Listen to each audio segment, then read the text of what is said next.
Good morning to everyone. Hello everyone. Another day of my English learning journey. This is day 11. I came here for a walk today. So నేను చెప్పినట్టు ఏదైతే parts of speech ఉన్నాయో noun నామవాచకం, pronoun సర్వనామం, adjective విశేషణం, verb క్రియ, adverb క్రియా విశేషణం, preposition. Intersection అంటే ఏంటిదంటే సడన్గా ఆశ్చర్య వాక్యాలు, వావ్, ఓ, అట్లా. సో మొత్తానికైతే noun pronoun, verb, adjective, adverb, preposition, conjunction, interjection.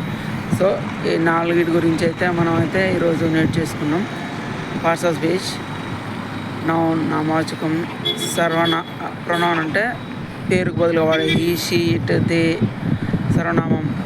Verb అంటే క్రియ, జరుగుతున్న పని, డూయింగ్, ప్లేయింగ్. అడ్జెక్టివ్ విశేషణం, is big, is tall, is red, is black, అట్లా. అడ్వర్బ్ అంటే క్రియా విశేషణం, ఈజ్ గోయింగ్ ఫాస్ట్, వేగంగా పరిగెడుతుండు. సో అలా. ప్రిపోజిషన్ అంటే సానని, in, on, bottle on the table, bottle under the table, beneath, ఐసా.